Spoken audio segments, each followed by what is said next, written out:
Yes, y'all. What's going on, everybody? Welcome to the Tuesday edition of Burn It Down with Kim Brown. This is the place where we set oppression ablaze. And I'd like to welcome everybody who is joining us from Black Liberation Media.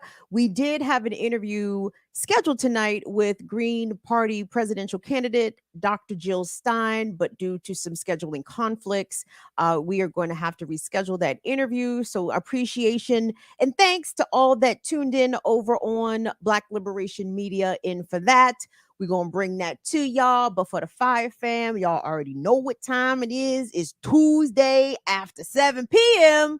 So y'all know what we do here. We do the program. So for tonight's show, I am quite pleased and very honored to welcome a special guest to the program. I believe their first appearance on BIDWKB. I'd like to welcome to the show, everybody, Ricky Ryan, aka the Real Black Erica Keynes. She is on the coordinating team for Black Alliance for Peace Baltimore. She is also a co-host on Black Liberation Media's The Remix Morning Show. Rakita Ryan, thank you so much for joining us over here. Peace. It is my first time. I think once I was supposed to be on here with you to talk about Marxism, and Ajamu Umi came on with you and talked about Pan-Africanism and the Criminalization instead. And he blew my head all the way open. I know Stephen still talks about that. He's like, you have to see Kim's face. She's like, listen. So real quick, so the sister who you would do booking here before nobody does booking here, her name is Genevieve, a wonderful young lady who worked with us at the Real News. And I think when we got the response from BAP about Ajamu coming on, and they were like, yeah, do you want to talk about tourists? Do you want to talk about, and me and Genevieve was like, we don't know. Like, so come on and talk about all the things. So yes. But I appreciate you joining us tonight. Like I already told the folks, we had other plans over on the other channel, but hey, we improvising because that's how we do over here. And we don't waste looks. Well, you don't waste looks though. But listen, gang, that we are in for a special treat tonight, Fire Fam. So y'all see what it is. Come on in here, engage. Give the video a thumbs up. Subscribe to the channel if you're not already subscribed. And because of the one topic that I wanted to cover tonight, Ricky is actually the perfect guest. Because, gang, I'm certain you have heard, and if you haven't, let me tell you. Over the weekend, there was a police shooting in a New York City subway station at the Sutter Avenue station in Brownsville, Brooklyn, where NYPD's subway safety unit saw a man allegedly jumping the turnstile, a fare that cost $2.90. And they pursued this man and opened fire on him inside of a crowded New York City subway platform and even inside of the train. Will, I want us to get the story because there's a couple of things that I want us to take a peek at here. Not only the police brutality and the egregiousness of the police behavior under the guise of subway safety, which is wild how 4 people ended up shot in the name of subway safety by NYPD, but the propaganda, the protection that the media default gives any narrative that the police offer up, especially in the immediate aftermath of when police shoot someone in the community. What do we say over here, Fire Fam? The first thing, well, second, third, fourth, fifth, but definitely the first thing out of the cop's mouth is always going to be a lie. It is a fabrication. It is a repackaging of the facts or events to make the police look good and to make the alleged suspect make it seem as though this person somehow deserved to be shot. But the most abhorrent thing is that two bystanders were also injured. One person remains in critical condition after being shot in the head by cops. So hold on. So I want you guys to examine. Let's pull up that clip, Will, and Ricky. Maybe we can take this bit by bit. As we hear the narrative, as we hear the bullshit being called out, we can highlight it. So, Will, I might ask you to pause this joint a couple times to hear the language. Everybody, the verbiage is very important here when we hear how the media basically recites and upholds and backs up the cop narrative when they engage in violence in the community. So go ahead, let's get that started. We have new developments tonight from Brooklyn, where a police-involved shooting at a subway station injured 2 innocent bystanders. The NYPD says officers initially tried to stop a man who they say did not pay the subway fare. They tried to stop him with a taser. They say he threatened officers with a knife. But things quickly escalated, and police say they were forced to shoot. Bullets hitting the suspect, 2 subway riders, and one of those officers. News 4's Ida Siegel is in Brownsville with more. So, Ricky, real quick, when you hear the media talk about the man did not pay the subway fare, and so police had to engage him with a taser. Yeah. So earlier today, I was on Instagram and I saw a post. I think it might have been a tweet for someone. And they were saying it's wild to see someone die over things that you've done. You know, that could be something critical in that way. And I was just thinking as I'm listening to that, the amount of times, like, we never jumped.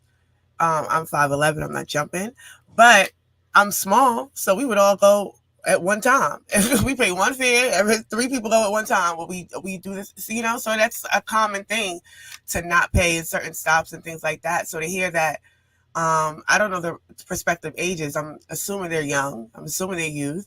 But to hear that was the result of it, and that 4 people got shot because, you know, the tasing wasn't enough. Now we pull out the guns. It's just the extremities of it just really speaks to the over-policing as a result of, I don't know if you remember a couple of years ago, right before the pandemic, there was the actions, the no fare actions in New York. It was like thousands of people just all at once refusing to pay the fare.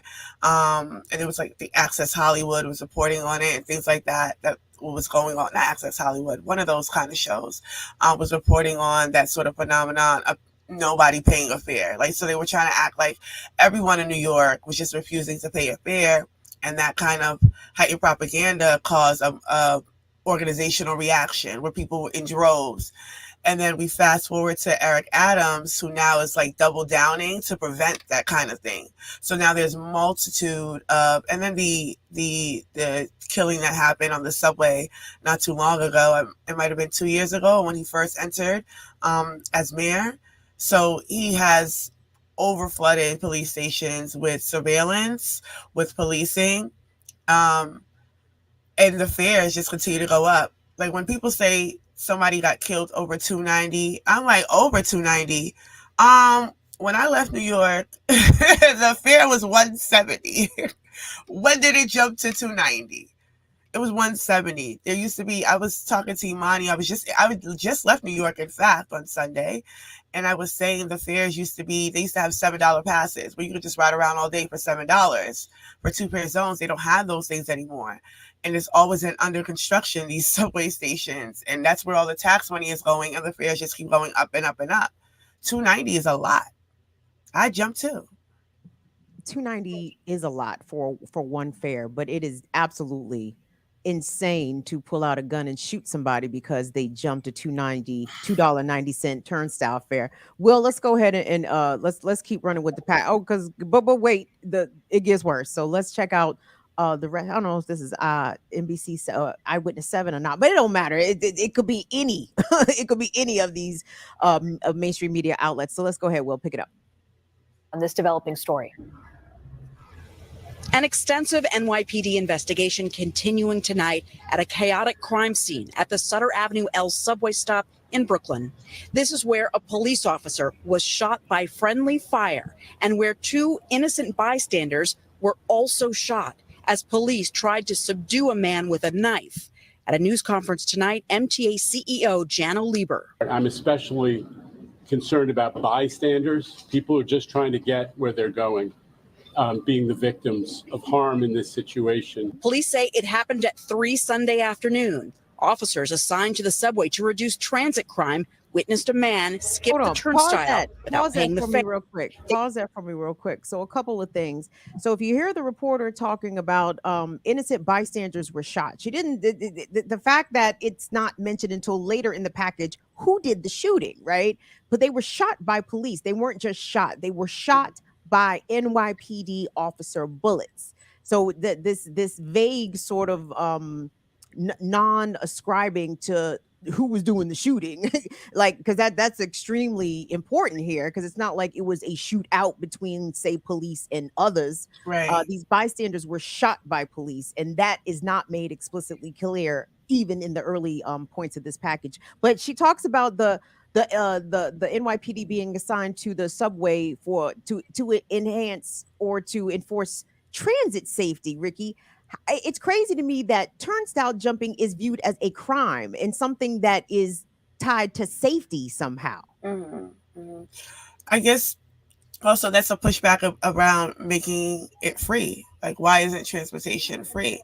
And it's about the access. They don't want it to be accessible to everyone. And there's even in that area, Brownsville especially, there's a criminalization of Brownsville, or there's a way that Brownsville is viewed. It's a poor area of the borough. Brownsville, East New York, those areas are the poorer areas of Brooklyn. So yeah, the whole point of that, it's about criminalization of the youth in that area, making sure that they're not going about freely back and forth, and sort of containing them in one space. So that's really what that language is about in terms of safety, because who are they protecting themselves from? Especially, I think later on in the package, you're going to talk about the knife, but the knife is missing. The knife is missing. We're gonna get to that, y'all. Hold tight, chat. Thumbs up on the video. Thumbs up on the video. Let's go, Will. Let's finish. Let's continue to play the package. They follow him and order him to turn around, but police say he refused. At a certain point on the platform, the male, he mutters the words, "I'm going to kill you if you don't stop following me." The officers are able to catch up to him. The male turns around. He confronts the officers. The officers are asking him to take his hands out of his pockets. They become aware that he has a knife in his pocket.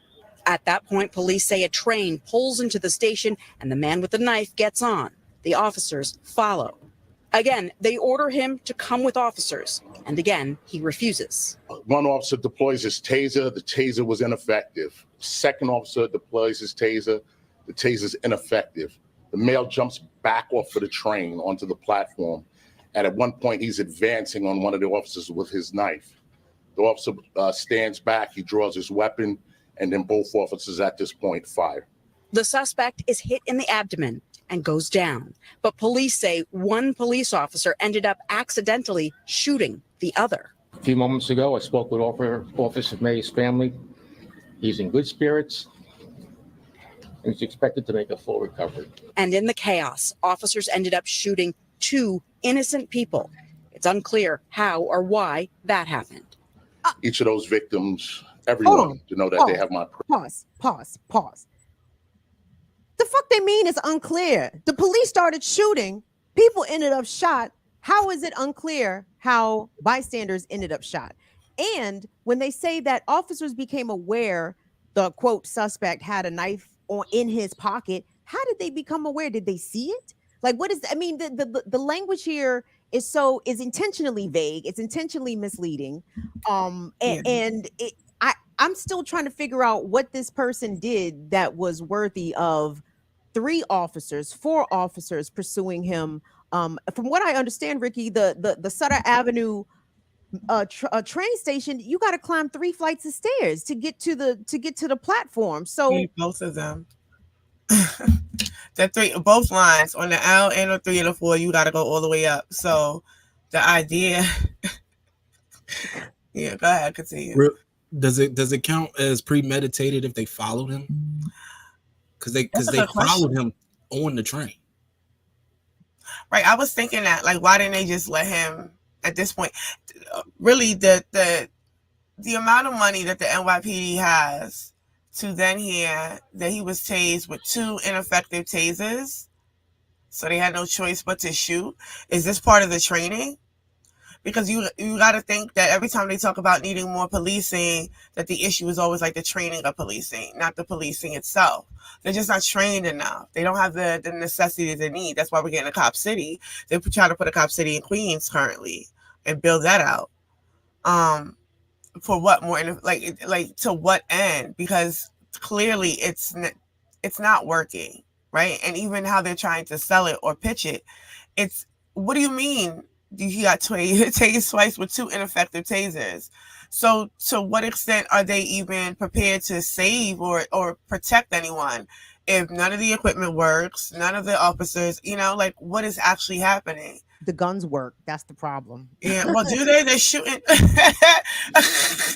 I mean, people get shot. So yeah, but the guns work. What's going on? The so-called non-lethal weapons. Oh, them joints failed. How? Why? And here come the reporter. It's unclear how the bystanders got shot. I mean, the incredulity, the mental gymnastics. What you mean? It's unclear. It's very clear how the bystanders got shot. We'll go ahead and put the package back up on screen and let's go ahead and finish it out because we got a couple more things to look at. Yeah. Prayers. Their family has my prayers. Those 2 innocent bystanders are both in the hospital tonight. One, a 26-year-old woman with a minor graze wound to the leg. She's going to be okay. But a 49-year-old man was shot in the head. He was severely injured and is in critical condition tonight. The police officer is stable in the hospital. The suspect also in critical condition in the hospital tonight.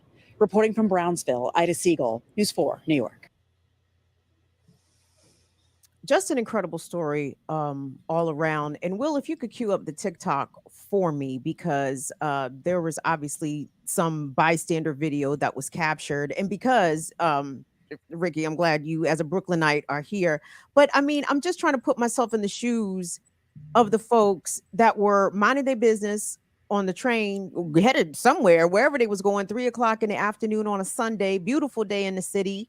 And all of a sudden, here come the pigs shooting at somebody, and people end up laid out on the platform. And this TikTok was captured by a bystander, and it kind of shows like the aftermath and the chaos. And let me give some content warnings because people are very upset. And I'm not showing y'all this to upset you all, but just to give you some idea of what NYPD's subway safety unit, this is how they leave the community. Definitely not feeling safe, definitely feeling fearful of them, and just leaving a chaotic scene in the interest of trying to pursue someone who so-called jumped the turnstile and evaded a $2.90 fare. Let's check that TikTok out, Will.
What's wrong with y'all?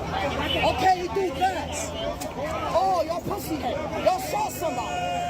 Understand grievance at the fucking moment.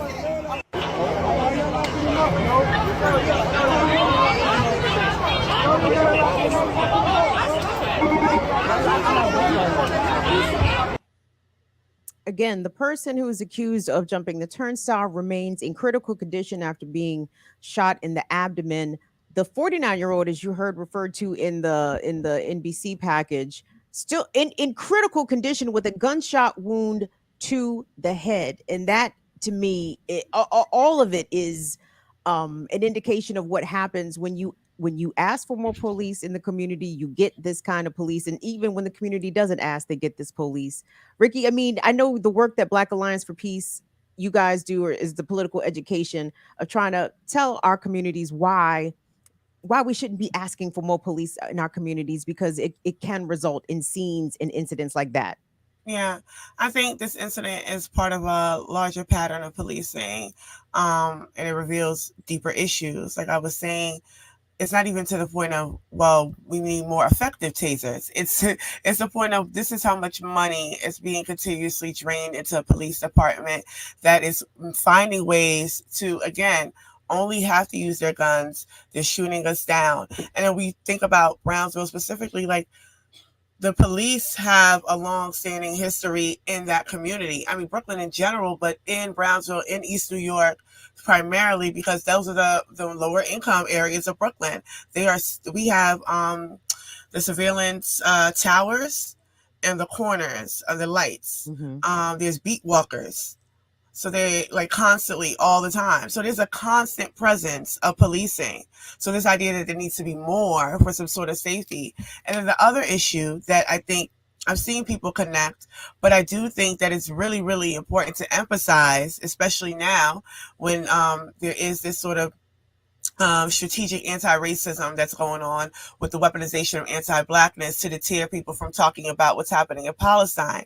But the NYPD has a long-standing relationship with the IOF, with the Israeli occupation forces, and they train together. And also the NYPD has a dedicated office branch in Tel Aviv. So this is only reinforcing this sort of global policing tactic and networks, and it's also highlighting or illuminating the fact that domestic imperialism is a thing. It's a counterpart. So what is happening to Palestinians, we can and should expect this to happen here. The knee on the neck of George Floyd, that's an IOF training tactic. When they were shooting in 2020 journalists in the eye with rubber bullets, that's an IOF training tactic. They were doing that in Colombia too, who's also at the time before Petros came into power were being trained by the IOF. So these are methods that are increasingly militarized and used against us. And the fact that we don't, or there's not a clarity, or there's an intentionality behind, let's go behind this Black woman and then ignore everything that she is, encouraging, especially the issue with Mayor Adams. This sort of identity reductionism at play here that allows for, look at how many Black and brown officers we just seen in Flatbush just now. Look at the police chief that made that statement. Everybody's Black. Everybody. All the overseers. That's not by happenstance. There's a neo-colonial imposition that's occurring because we are colonized in this empire. And it's important that we understand that. And then also policing in these communities, just like I said, it mirrors the occupied territories. But then NYPD, not only that, they have access to the 1033. I mean, we're looking at, not to mention SWAT, but we're looking at real conditions of war zones. Brooklyn is a war zone. Baltimore is a war zone. DC is a war zone. Atlanta is a war zone. And we have to really start to understand that we are at war. We are a people at war. And our conditions, when we talk about an AFRICOM, when we talk about a Palestine, it is to emphasize our conditions here, to emphasize that is the exact same thing happening here, to highlight those contradictions, and to highlight that the same Palestinian Authority that look like them, or the same neo-colonial compradors in Africa that look like them, it's happening here with a Kamala Harris and a Mayor Adams.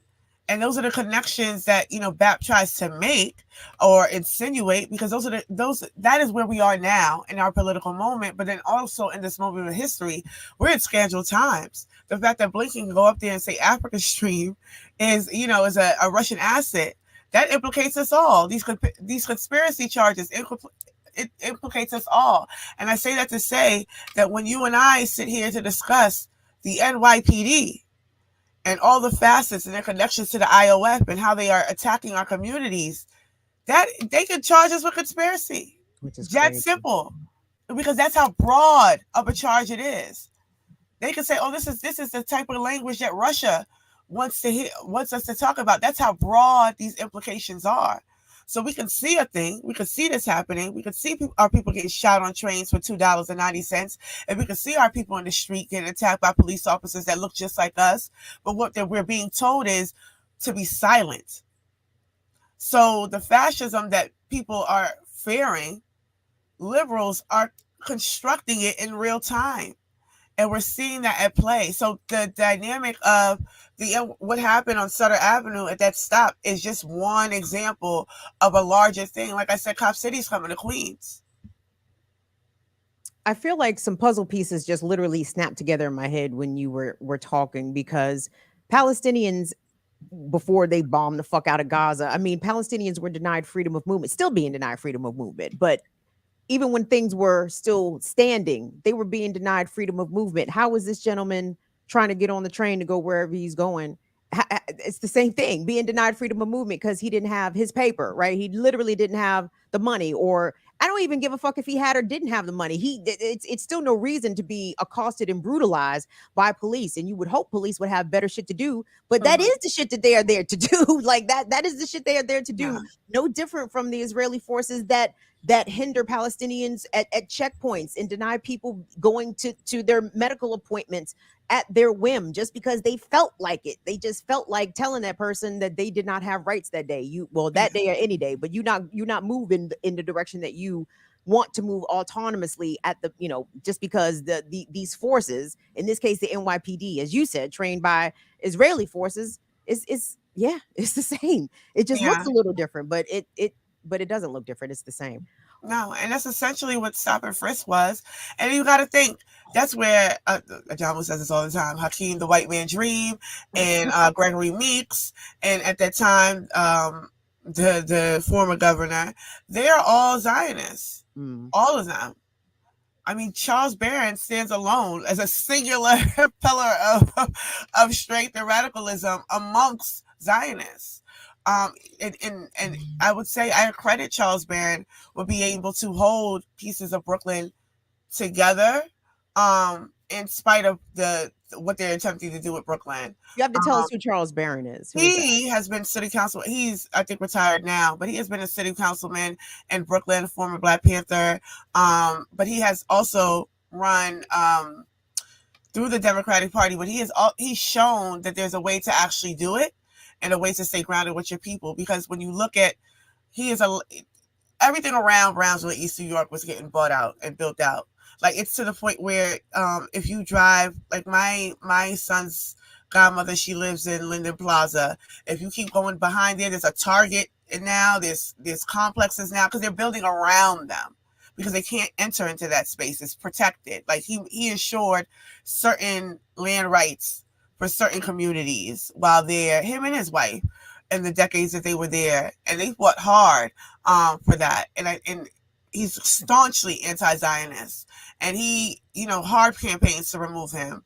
But he's older now, much significantly older, but he's still in the streets, still activated, but I think when we talk about third parties or a way to enter this arena and to break the duopoly, I would point to Charles Barron's career as an example of how it has been done, and in spite of because Brooklyn and New York City politics is 100% dedicated to the Israeli line, not just like in terms of like AIPAC, but then the criminalization of the BDS movement that started in New York. That was a New York State thing, right? Yeah. Who was that? Cuomo. Did Cuomo do that? Yeah, they were attacking professors. There's still a bunch of suits and things that people are fighting. But yeah, that's it's home there. So for people to break these connections or not see that these things are compatible, and these are the reasons why we need to be united, or in a sort of understanding, and united in a fight back against this war, because it's a war. The primary contradiction here is imperialism.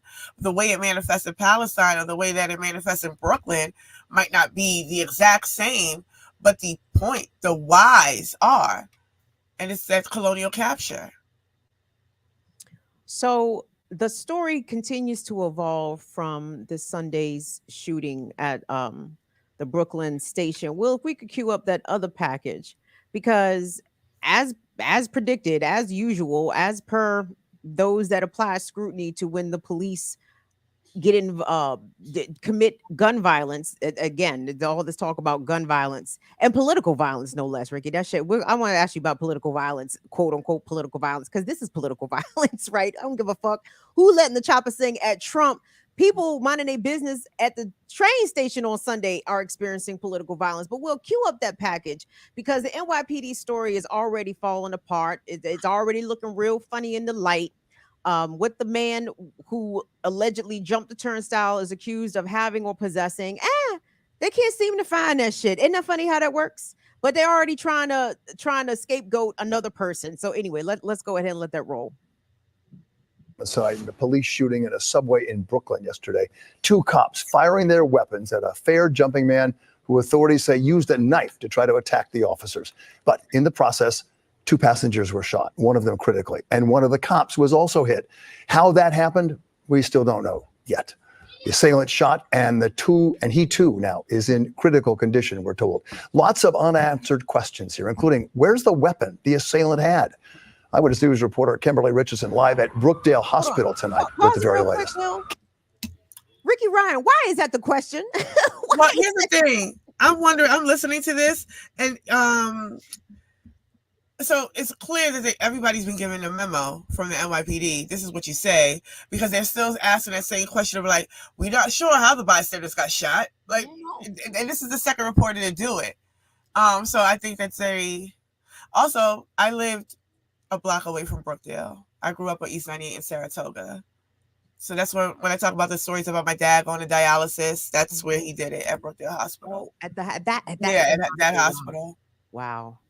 Sheesh. So that's what I'm saying. I'm glad you're here, because I know, we experience these police shootings across the country. We just had one here recently in DC of Justin Robinson, but for this time, I mean, this is in your neighborhood, but all of this shit is our neighborhood, but that's your neighborhood for real. So anyway, let's go ahead and get back to the Copaganda. Here's the question is, where's the knife? No, nigga, that is not the fucking question. The question is, why is 2 police opening fire in a crowded subway full of bystanders at someone who allegedly jumped the turnstile?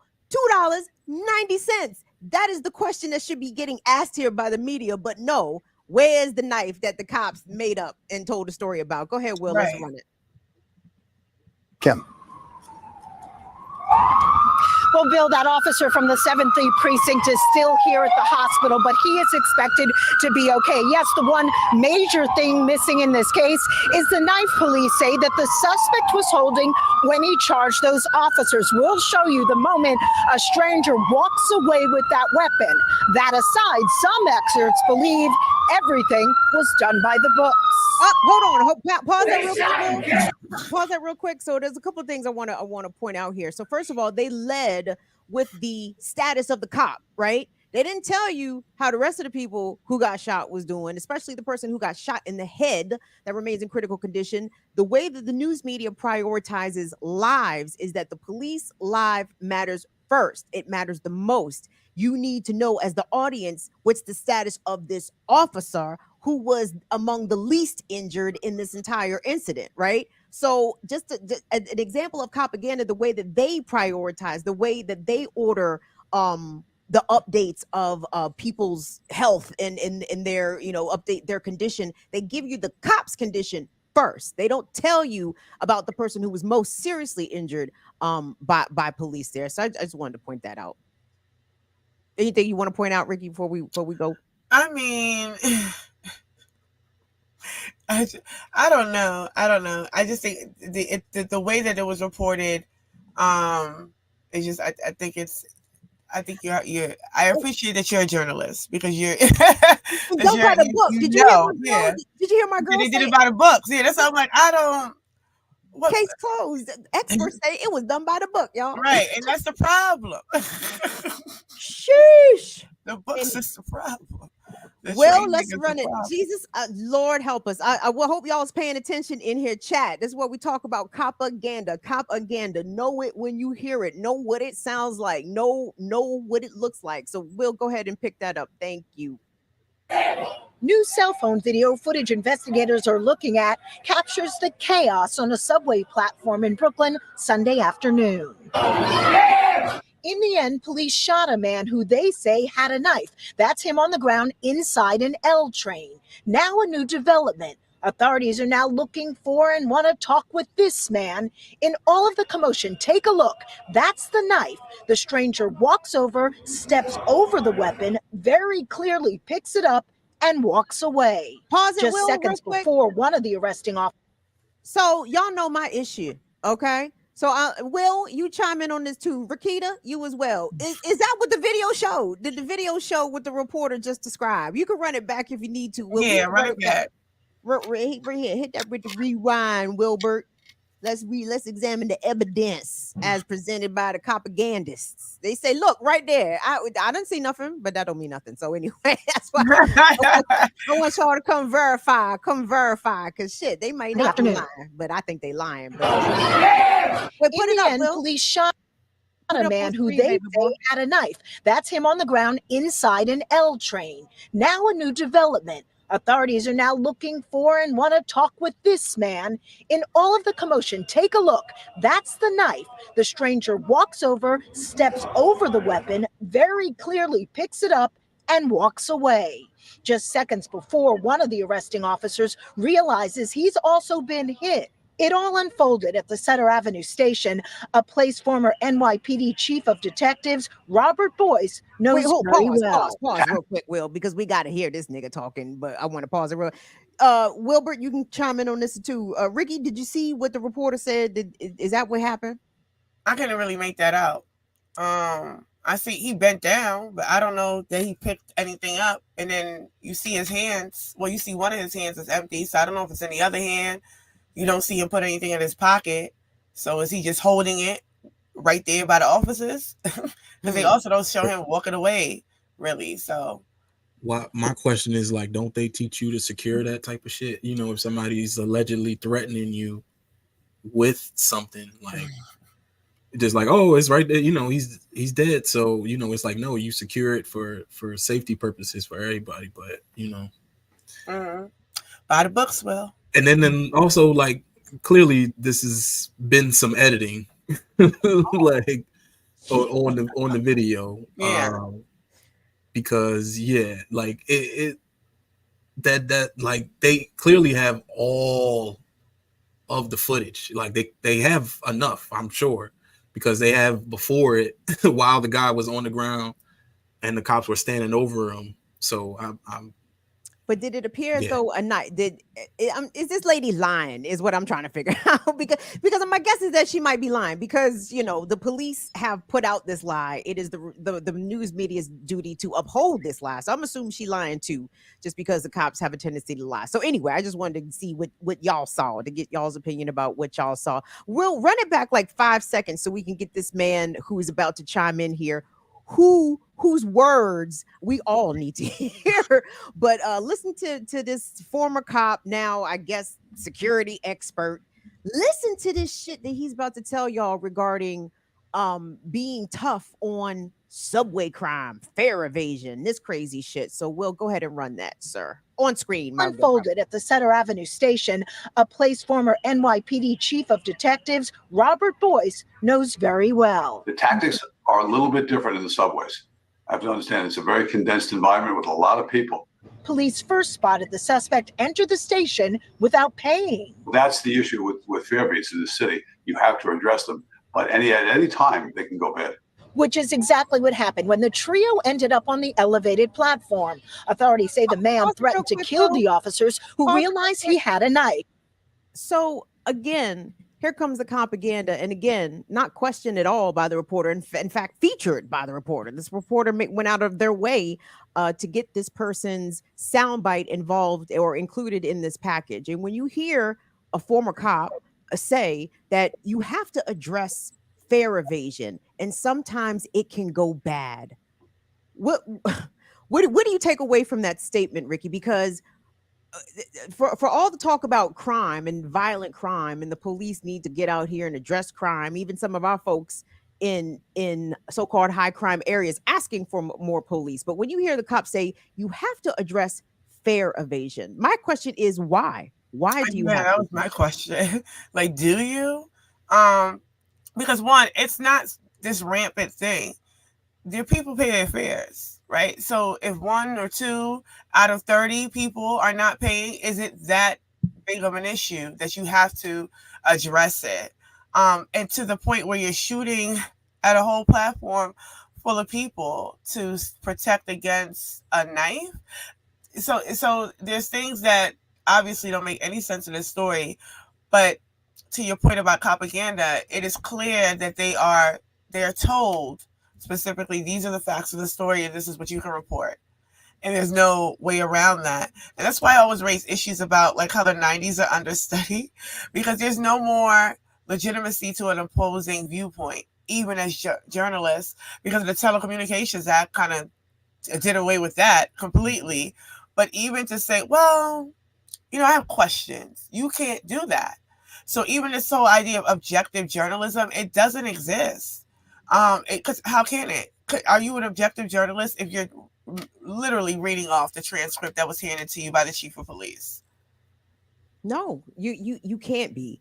And for journalists, I don't know how many they are, but the remaining journalists that might be posing basic questions, common sense questions, again, because the cops tell lies often every day. That's part of their, that's part of what they do. So when shit doesn't make sense, it should be questioned, right? And again, some of the lines that I've heard so far, we have to address people having weapons on the train. I would imagine everybody carries a knife in New York. That would be my guess. And I'm certain knife crime is probably not out of control. And I don't think it's unreasonable for people to carry weapons, regardless of where you are. If you live in fucking Omaha, Nebraska, you should be carrying a knife for whatever reason. Like, so this idea that people don't have a right to defend themselves or to carry anything, like fuck a gun, you can't have shit. You can't even carry a poker on you in some sort of self-defense, lest police become violent with you once they become aware that you are in possession of a knife. So fucking what? Anyway, sorry.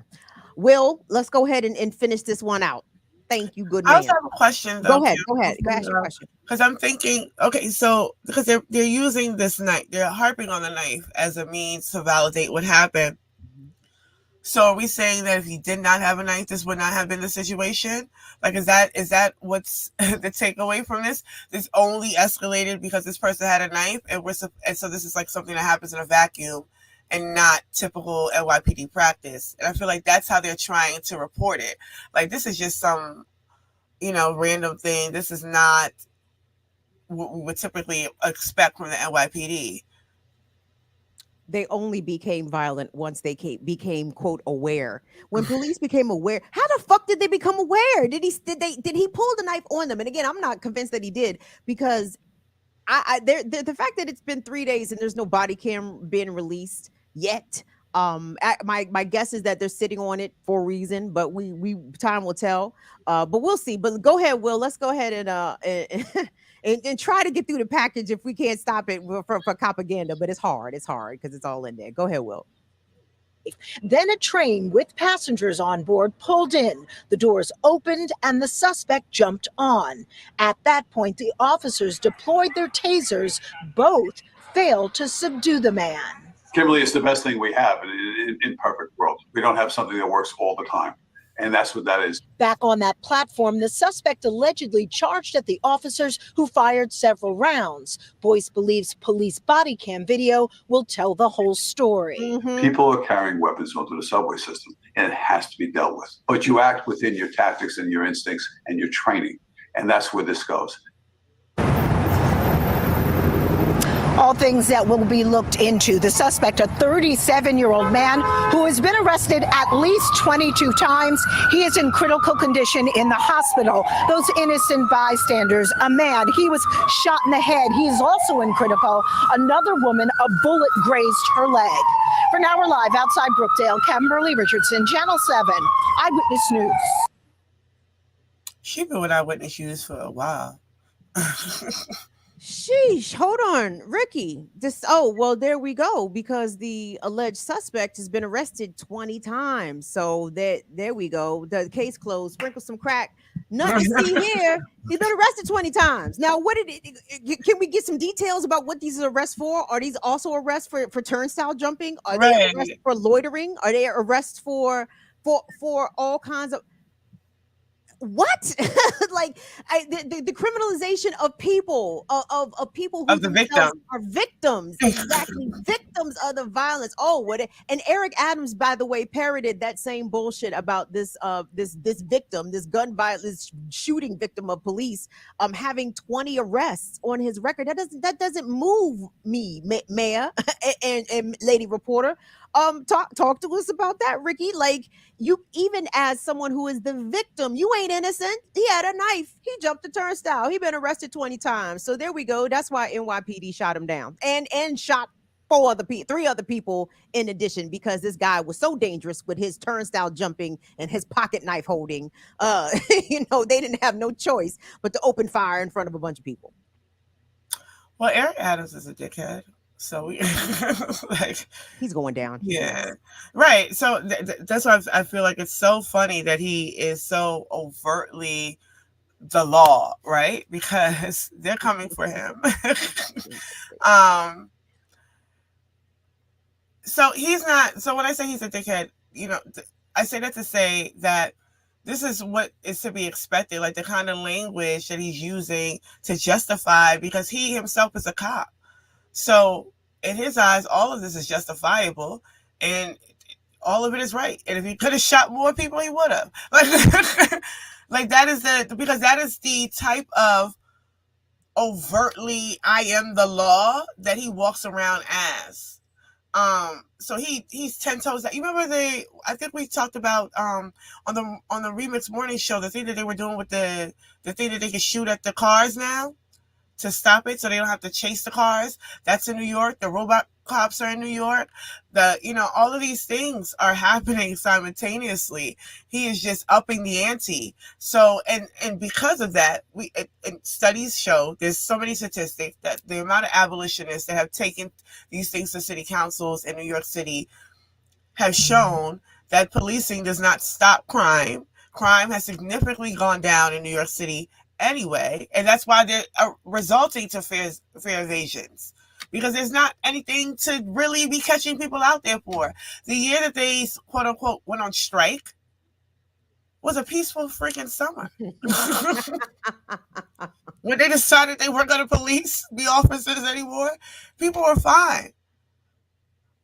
So he's justifying all of this. And I also think there's some money laundering happening with Eric Adams anyway, which is why he's so overtly policing, because that he gets a kickback from a lot of this shit. He's cutting funds on public libraries. He's cutting funds here in social services. Allegedly kickbacks. Don't come for me, Eric Adams. But when you look at what the administration, that corrupt ass administration, there is something going on where he is desperate to keep it going. So there can't be any cracks on the surface. So if he has to say that this person was arrested 20 times, or he has a rap sheet this long to justify, he will, because he does support and stand behind the NYPD as a former officer. He considers himself still to be one as a mayor, and technically he kind of is as mayor. He would be like the chief of it all. But I say that to say that is his role. So it's not surprising, but it is something that we are seeing with a London Breed in San Francisco, or what we see with Mayor Browser or Brandon Scott. There's a neocolonial imposition that's occurring in real time that people are not. They're caught up in this sort of, they look like us and we got a seat at the table, because it's only now that there's a deep criticism of Eric Adams from an overwhelming amount of New Yorkers. When he came into office and he was the hip hop cop, and he was the video vixen, and he was in all the videos and all the parties, everybody loved Eric Adams. He was on Drink Champs. Yes, everybody loved Eric. Ghostface Killer got a street named after him. Remy got a street named after her. That's sad. I hate to see my people be swayed by trinkets, but whatever. Who it is? These niggas are getting old. They want legacy and shit, whatever. But hold on. So this tying in, or this connection to public transportation, access to public transportation, and the criminalization of people who can't afford to utilize that public utility, right? Because not only is fare evasion a priority for NYPD, that they have their own subway safety unit, even here in the DC Metro, they spent millions of dollars retrofitting some of the fare gates so people couldn't jump over them, and they made it a point to put additional criminal penalties on those that do jump. And it's like, well, if you just made public transportation free, you would eliminate a majority of these instances, or rather eliminate the need for police to try to enforce paying of fares. And I guess that's the point, because if the cops don't have nothing to do, if public transport is free, if marijuana is decriminalized and legalized, if stop and frisk is made illegal, then what is it that the cops actually do? What is their purpose? How do they justify, I guess in NYPD's case, their multi-billion-dollar budgets, when, as you said, violent crime is going down? But if this is what police are spending their time, efforts, and resources doing, is this what we need police to be doing? Well, that's the thing. The MTA has been in debt for as long as I can remember. That Fulton Street project did them in too. So the fares, like when I said when I left, it was $170, but I understand that the fares are a product of having to pay the MTA for all the money that they have overspent and how much debt they are in. I don't foresee them coming out of that debt anytime soon. And then someone in the chat is mentioning it is a privatized company, but again, this speaks to neoliberalism. This speaks to privatization, which is all the solutions that Kamala Harris is offering. These sort of private corporations handling public transportation, handling housing, handling healthcare. And we see that these things do not work. These things should be in the hands of a government that is people-centered, which is, a lot of the things why we push past the duopoly and we talk about certain things. But I think as we're discussing this, one of the things that I was looking for is something that Paca had noted in terms of community control of police, because Paca makes this argument, and I'm thinking through, like, yes, I think I spoke numerous times. Brownsville, especially where I grew up on Saratoga Ave, it's a poor community. It's the poorer of Brooklyn. Like, it's not Flatbush. It's not Bed-Stuy. It's not Bed-Stuy. They got a little more money. But it's those conditions. But I think what we're seeing here in terms of what happened in Sutter Avenue at that train station is a great example for the framework of domestic or internal colonialism, because Africans here are colonized politically, economically, and socially, and we can see that playing out in Sutter Avenue. We say politically, there's no Africans that have any kind of political power to determine any self-determination for them in those communities. So when you talk about the right for movement, right, that is a product of no political power, that they can't even determine how moving freely in their own communities. Economically, that is the reason why we were catching fare zone jumping at $2.90. I mean, we could talk about, it's $3. It's $3 each and every time you swipe. Shit. So if you got to go and come back, that's $6. And if you got to go somewhere else, that's $9. And that adds and that adds and that adds and that adds. And if you got to go with somewhere the next day, there's people sitting in their homes trying to divvy out, all right, we can only on Monday, we got to get all the shit we got to get on Monday because we can't afford to go back out on Tuesday. And you also got to pay for that card. So you got to pay for the card and then put money on the card. Two different things. That's right. So, but that is the conditions of people in communities that are living in food deserts, right? In C-town, like we have C-towns over there and fine fairs over there. We don't got Q food and the bigger ones. That's the type of grocery stores that exist in Brownsville, right? So it's food deserts over there. Brookdale, I mean, not the best history as a hospital. Not the best. I mean, it's not Kings County, but it's not the best history as a hospital. But that's the conditions of that area.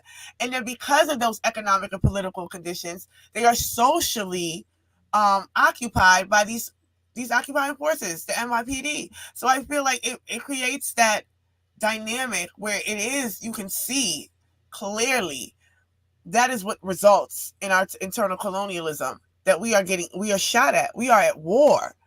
And that is why I think it's really important that we emphasize that aspect of our conditions, because so long as we continue to think that we are free here and we got any kind of rights around this motherfucker, we are disillusioning ourselves into thinking that this won't happen to us. Like I said, my friends and I, especially my younger day, we ain't paying no damn fare. It's 3:00 in the morning. Ain't no lady in that ticket booth. We going through this shit. Everybody coming through the turnstile at once. Let's go. But to think that I would have done that at a younger age and got shot at or tased at over $1.70 then, and why? Because they find it necessary to determine movement, to determine who can go and what, to criminalize a whole entire people. And they did this when, I think I mentioned it too, in 2019, there was the movement Swipe It Forward, because it was that overt criminalization. And they criminalized Swipe It Forward. You are not allowed to pay for somebody else's fare. Like, what? I can't pay for this. I can't give him $2.90. No, you can't. You cannot swipe that man in. You can't do no socialism. No socialism allowed. Not even voluntary socialism. No, you can't do it. And this is the emphasis on community control. And this is why we talk about it in this way. Community control, not over just like of policing, but over all things: public transportation, housing, education, all things that affect us. We have no political power over. So we are just moving and reacting to and taking in and on the receiving end of, but we have no power over any of these things that's happening to our lives. And that is the emphasis on why we push the theory of internal colonialism. One, because it's applicable, it applies, but then two, it starts to get us to think about, well, how do we decolonize, right? It's all this language around decolonization, but we don't think about it here internally. We don't see it here for empire. We don't think that we need an anti-colonial movement in empire. We do. And, the way that we talk about and present to our folks, and how we counter some of the shit that's being spewed about in the mainstream. So there's a lot of talk right now after Trump, I guess, survives a second assassination attempt. Niggas is mad at him, and it's his own niggas, which is hilarious, because it's like, it's not even, it ain't no migrants, it ain't no Colin Kaepernickers. No, it's regular ass white mans and white boys openly taking shots at the president, or attempted to take shots at the president. And here comes Trump as though he is the victim, crying about political violence. And then Joe Biden also picking up that mantle. Yeah, we have to stop political violence. And I'm like, well, someone getting shot by the police, or shot at by the police, or even innocent bystanders getting shot by police in the name of turnstile, jumping, trying to get quote unquote fare beaters, which is a wild fucking term in itself. I'm like, that sounds violent as shit. Fare beaters, right? So in effort to control fare beaters, because as you heard the expert cops say, it has to be addressed, right? It cannot go unaddressed. That is political violence. So why do we, or rather these sort of situations that happen to Justin Robinson, or that happen to so many long list of other folks, that's not framed as political violence? Who's in charge of the framing? We just watched that news clip, right? And that's why I said I value that you are a journalist, because you understand that you are handed those memos, and you are told to speak about things a certain particular way. And some do, and many do. That's your job. I think Parenti talks about this in Invented Reality, because sometimes you don't have to. It's not even like this is a forceful a gun to the head situation for journalists. They're not even telling you have to say this, but there's an understanding that if you don't say it, that's your job, right? So there's a particular kind of pressure that's on it, where they concede to the propaganda, and they concede to the losing their objective voices, and calling that journalism. And because that is the way, like when people in those areas Probably don't have cable. I mean, I know people who watch the news consistently, but don't watch the news. Like, it's always in the background, right? So if this is what you're hearing, you're not seeing yourself as a victim of war. You're not seeing yourself as in a war. You're seeing criminals get shot by police, right? You're seeing people with a rap sheet this long get shot by officers or get arrested, because that is how it's being depicted. You're not seeing a community is under attack. That's not the conversation. It's certainly not the mainstream narrative. So it is on us to counter that and say, no, that's not really what's happening. I mean, surely crime exists, but who defines crime? And who defines political violence? How are we defining genocide? What the hell is that? Right. So, again, when we don't have the political power to define our own terms and define our own self-determination, we end up here. We end up in a sort of Avenue situations. We end up with what happened in DC, and on and on and on. And it's until it clicks on the masses of African people in this country that we are at war and we need to freaking click up, then it is going to continue to be these sort of pocketed efforts and these siloed efforts against policing, without connecting policing to a larger, broader struggle against African people. I mean, in addition to making the masses aware, or masses of Black folks in this country aware of the situations that are facing us in terms of organizing, right? You are an organizer, and you are in an organization, and y'all be organizing. But like, what are the ways in which you guys at BAT Baltimore engage with the policies and the laws that exist, or in the ways that policing is deployed in Baltimore City against residents? Or is it even a matter of engaging the system, or rather getting the people to understand and have a better understanding and have them engage the system? Yeah. There are organizations that exist in the city that are policy driven. BAP is not one. So while we make an effort to research the policies, understand the policies, like, we can't talk about Cop City and have no idea what the hell we're talking about, especially when we're going to talk about it to a people who don't even know it's coming, never even heard of Cop City before, right? How do we explain those things? So it is important that we understand these policies and where the money is coming from, but that is not the entry point to which we're having these discussions. We're having it on a more broader, the militarization of your city. Do you know that you're under attack by with the 1033 program and the Deadly Exchange and Operation Relentless Pursuit and the John Hopkins Private Security Force? And now they want to bring a Cop City. Oh, and they're criminalizing our youth, 10 to 12-year-olds. They want to lock them up, no parole.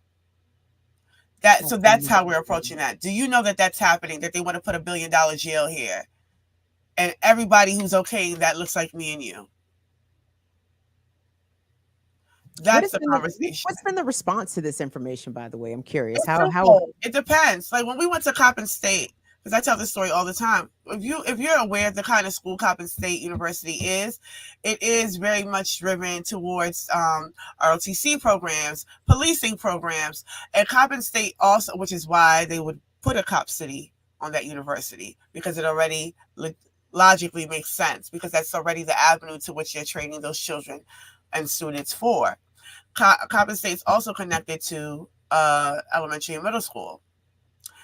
We go on the campus to agitate around Cop City. We're handing out information. There's organizations and individuals that are interested, that want more further dialogue. But then there's this one, and he comes up telling us that we're wasting our time out here, that we're just telling people, and he's a upstanding citizen. So nothing's going to happen to him. We just out here wasting our time and talking shit. And so the response to him is never so much responding to him, because you got to know when to engage a conversation. You coming at me with some bullshit, right? I'm not going to. But you got two people behind you that's staring dead in my mouth that want to hear what I have to say in reply to you. So sometimes it's not even about reaching that person, but reaching those people. Because the people coming at you with that shit ain't working, you ain't talking about nothing, y'all ain't, all right. But they're interested, and they want to know more, and they're coming to the town halls. And even when we do the town halls, If we're talking about African women in resistance, we mention in Cop City because we do those town halls in West Baltimore where they're bringing up a Cop City. So anything that we're talking about, if we're talking about the youth, we're talking about Cop City. If we're talking about women, we're talking about Cop City. If we're talking about Palestine, we're talking about Cop City. Because it's for them to start to make those connections that shit connects to every single aspect of your life, and it's coming. And I think that is the avenue to which we're approaching it. Because for them, I think that emboldens individuals to then take that struggle up for themselves, to then say, okay, so this is the situation. Where do I step in? What can I do? What I need to know more. What are the policies? Maybe that's the area that I can jump in. But it's never like coming to them and saying, this is what's happening to you, and walking away. But this is what's happening to you. What are we going to do about it collectively? Thinking about that person who challenged you, you know, I'm a good, upstanding citizen. Listen, I'm sure that 49-year-old brother who just got shot in the head by NYPD himself also an upstanding citizen, and yet here he is fighting for his life because he got shot by a police bullet because the cops wanted to chase down a fare evader. So it like, to your point, it doesn't even matter whether or not you the criminal, you not the fucking criminal. You look like the criminal just by default of who you are in this country, right? And if not you, elder, you know, the whoever, I'm assuming that person was an elder. Let me not make too many assumptions, but your children, your grandchildren, no, the cops may never ever fuck with you, but they may fuck with your grandson. They may fuck with his friends. They may fuck with your they may kidnap and assault your I mean, there's just so many possibilities in examples that we have seen play out time and time again. So many Black families that really never thought that they would ever be touched by police violence because they themselves follow the law, so-called upstanding citizens. And there's a long list of dead Black folks, by the way, who were following the law to the letter, and it did not save their lives in any way. I found there's something else I wanted to ask you. I appreciate you joining us here, you guys. We on here, Burn It Down with Kim Brown, special edition. Ricky Ryan in the building. We appreciate you guys being in here. Please engage. Thumbs up in the chat. Big up. It's 8:30. How long we been talking? Let me ask you one last question, and I'm gonna turn you loose because the campaign, the presidential campaign of Kamala Harris is breaking up families. Ricky Ryan, it's tearing people apart. Church friends ain't friends no more. Like, it's bad. Like, I feel that there is actually a more of a divide amongst Black people, at least those that I'm observing, amongst Black people over this issue of Kamala than even over the issue of Trump, right? Like I feel like Kamala is dividing us, or Kamala, I'm sorry, I keep mispronouncing this lady's name. Kamala is dividing us even more so than Trump. But this fear mongering from Black Democrats, from liberals about the fascism that Trump is bringing, while conveniently, intentionally, deliberately ignoring that the fascism that we currently live in, is it just on us to point out these incidents as they happen, anecdotally, to point out her policies, her support of the genocide in Palestine? Even on that Breakfast Club interview with Jill Stein and Dr. Ware, which one of them goofies was like, but at least she said that she thinks she might kind of support a ceasefire. I'm like, yo, what are we doing? A genocide is a genocide. She ain't say stop the shit. She didn't say I'm going to intercede here and change U.S. policy or call Netanyahu or stop sending arms that's dropping bombs on Palestinian children. How do we continue to engage our folks who legitimately get hostile and defensive when even trying to point out Kamala's record, point out her policies or lack thereof? What has this presidential campaign, and especially Kamala's rise as the nominee, what has this shown you about the discourse and the dialogue happening in our communities from folks who are would-be liberals and those way left of those folks? The other day I had made a comment that people know not to even bring that shit to me about Kamala. Like, don't come over here with that. Because I've even the term identity reductionism, when I used that for the first time, that was in an article that I wrote about Kamala, because I was watching and observing the way that people were even then, when she had no chance, people were defending her record as a prosecutor, and saying, you know, she had to do these things, like making particular excuses for her, and then saying that she's under attack primarily because she's a Black woman. And we're seeing that sort of same strategy come back. Now, the thing is, I think that you have to engage people enough to know when not to engage people. Because you don't know what a good or bad faith engagement looks like if you're not engaging folks. So you don't know when to stop that conversation or when to continue that conversation if you're not engaging people or not having any conversations. So there are people who genuinely don't know about her record and are swayed by the whole Trump is the worst thing to ever happen to us. Do not let this man in. So their first defense is, but Trump. Oh, so you're a Trump voter, right? But that's not necessarily them deflecting what you're saying. That's them trying to understand, why would you say that, knowing that Trump is the other person on the ticket? Like, why would you say these things? And you know what we're up against, you know what we have to protect democracy, those kind of things. And then there's the careerist liberals who decided that they are now this group called the online left, who are explicitly shouting down radical movements and radical as utopian ideas, right? And we have to be practical and pragmatic in these times. And this is not the time for criticism, right? And then the question becomes, if the fear of this Project 2025 is so serious and so sincere, then why are we bringing up that she is being supported by 200 Republicans, many of which are part of the Heritage Foundation that crafted Project 2025? Or that 20 Republicans from the from the Reagan administration are now supporting this woman. Dick Cheney. Dick fucking Cheney. Right? So if we're talking about a sort of rhetorical us versus them, and you don't see that it's them and them, and then there's us. Like, you know, and I think that that's the job of those people. And that's why they've been so steadfast. But those, again, you would know when to engage them. There's people who would waste their time going back and forth with careerist liberals online, making long threads on Twitter. You don't need to do that. You don't need to do that because they're paid to do this. They got the time to do this. You need to go and talk to your mother. Go talk to your auntie who's sitting there watching MSNBC all day and say, did you know that Kamala did this? And did you know that they still sending Israel weapons? Did you hear about what happened in Lebanon today with the pages? Yeah, that's coming from Taiwan that the U.S. is backing. Like, talk and tell the truth at all times. And you don't get cussed out. I get cussed out all the time. Over Ukraine, my aunt said, it's people like you that shouldn't live in this country. Mind you, none of us, like, my whole family is immigrants. Right?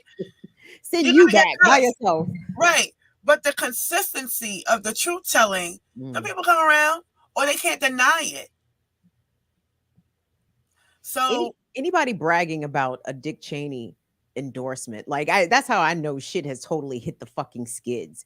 You know, I mean, I'm of an age, we was, again, when I say in the streets, that's it. That's all. That's about as far as I went. Was I showed up to several protests, but that was about it. But anyway, it was hundreds of thousands of people in New York, in DC, all in the streets. No war, not in our name. No Iraq invasion, no Afghan invasion.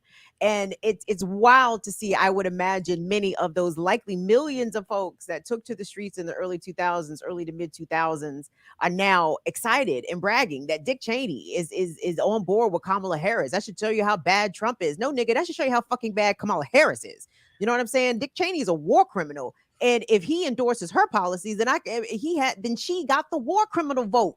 That's not impressive to me. That's actually terrifying. I'm very scared of that. We saw what Obama did in Libya, in Africa. What in the world is Kamala, a Kamala presidency going to unleash on not only on the continent, but on us at large? Like, I'm not enthusiastic. I mean, obviously, I'm not enthusiastic about Kamala, but it's wild when we try to engage and tell our folks, like, this is the reason why, like, you guys don't think this is bad or odd.